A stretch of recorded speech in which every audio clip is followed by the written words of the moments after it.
Olá pessoal, tudo bem? Hoje eu vim aqui conversar com vocês a respeito sobre ecolalia. E o que é ecolalia, Ana? Ecolalia é uma sequência linguística previamente falada pelo interlocutor. O que é isso? Então pode ser a repetição de sons, palavras ou frases logo após uma terceira, uma segunda pessoa ter falado a mensagem.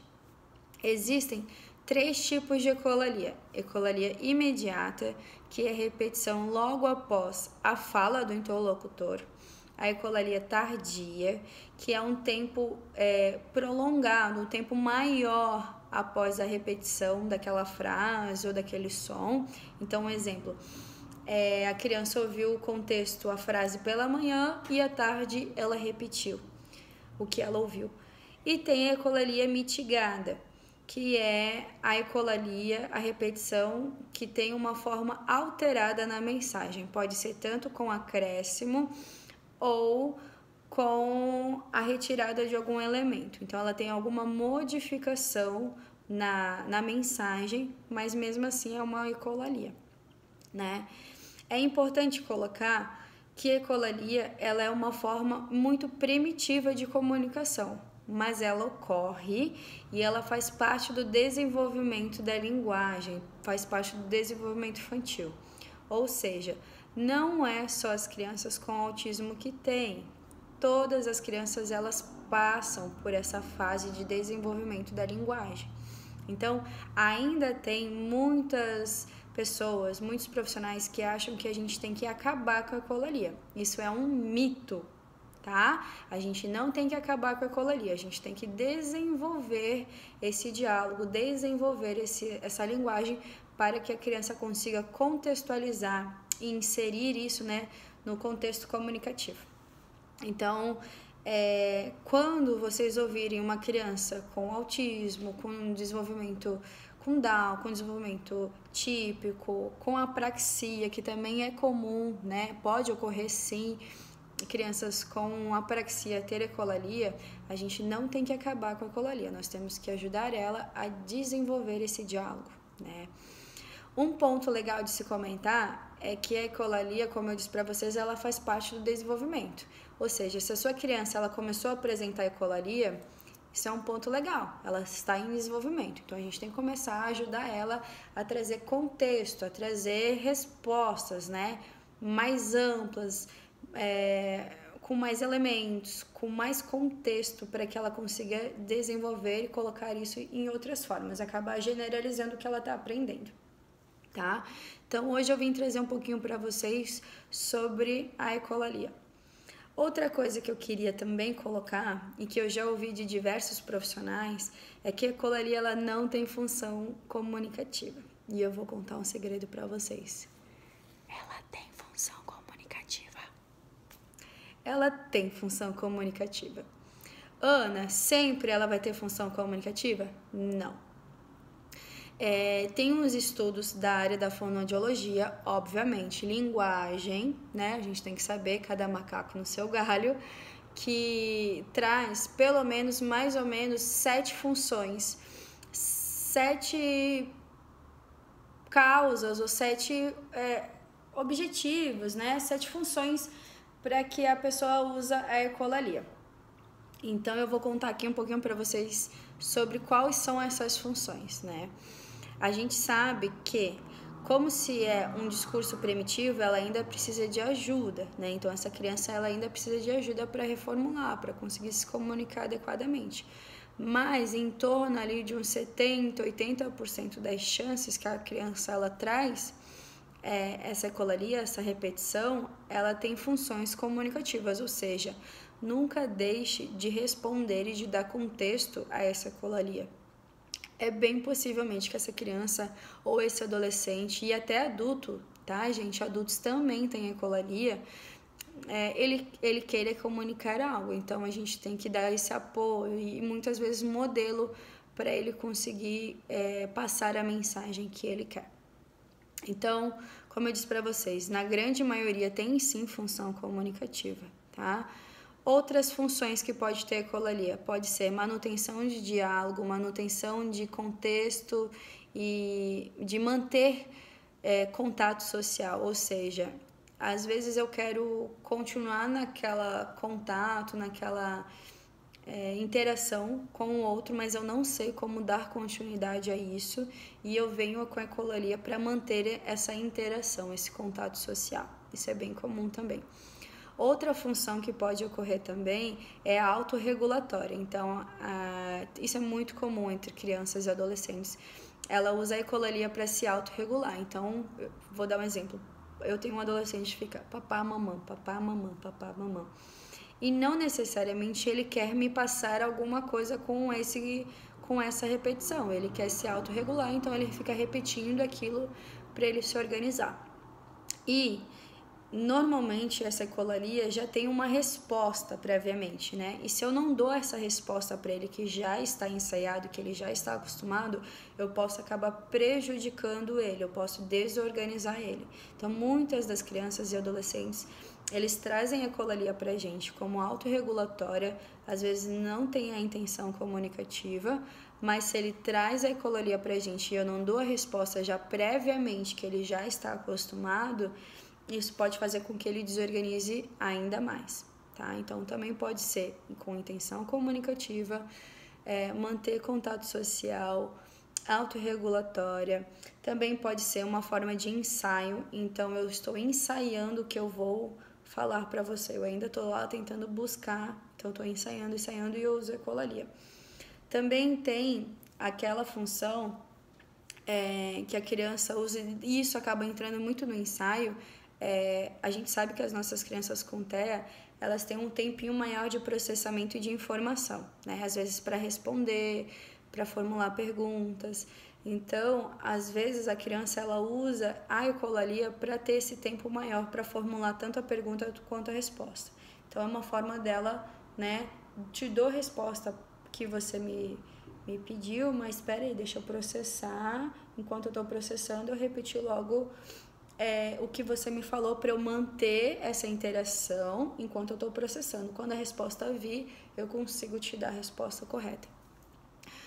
Então, também entra nessa questão, a questão da troca de turno. Então, é muito comum a ecolalia vir com função de troca de turno. Eu não sei ainda fazer trocas simples de diálogo, né? Linguagem, eu ainda não tenho subsídio para isso. Então, eu uso a ecolalia como troca de turno. E também tem as questões de, por exemplo, respostas afirmativas. A criança ainda não sabe dizer sim, ou ela não sabe afirmar, ela não sabe responder corretamente, e ela usa a ecolalia nesses contextos. Também tem a ecolalia na forma de questão de pedido, então ela quer fazer um pedido para você. Exemplo, você pergunta para o João, você quer água? E um tempo depois ele está lá na escola e ele fala para a professora, João, você quer água? Então ele não sabe fazer o pedido, mas ele lembrou daquela repetição, daquele contexto, daquela situação e usou isso em outro momento, né? Em forma de pedido. E também tem em questão de perguntas, né? Então eu não sei ainda formular perguntas e eu uso a ecolalia para me dar apoio, né? O que eu gostaria muito de falar, como eu disse antes para vocês, né, é que a gente tem que ajudar essas crianças a dar contexto. A gente precisa ajudar essas crianças e adolescentes a desenvolver um diálogo, a desenvolver a linguagem e principalmente a comunicação, né?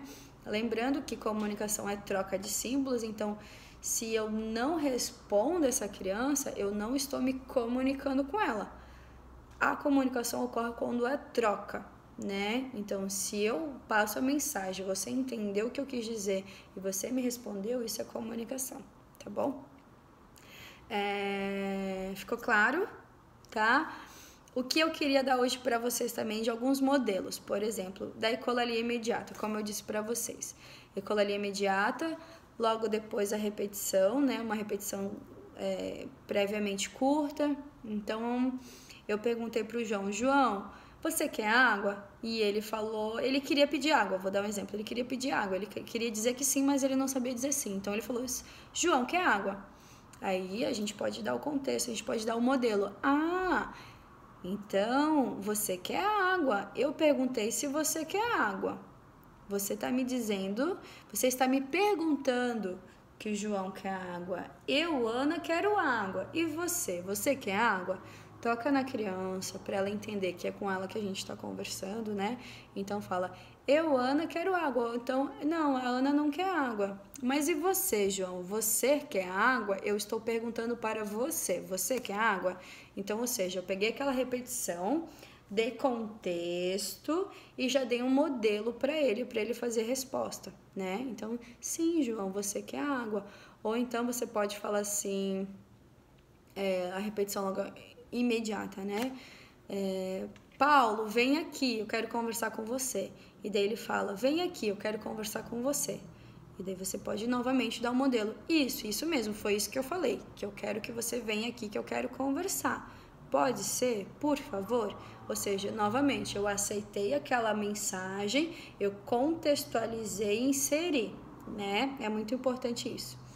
No caso de ecolalia tardia, né? Isso é muito comum com fala de personagens, muito comum. Também ocorre a ecolalia através de músicas, através de falas de personagens, né? Isso é muito comum. Então, eu mesmo tenho um adolescente que fala conosco através de falas de músicas, de personagens. E isso também é uma ecolalia. E ele tem uma função comunicativa. Então, no sentido agora da ecolalia tardia. Tá no meio do atendimento, a gente tá ali jantando e eu pergunto pro meu paciente ou pro meu filho assim, filho, pega água pra mim, por favor. Ou então, filho, você quer mais arroz? E ele fala assim, Peppa, não quero. Ou Peppa, vem aqui, eu não quero que você mexa nisso.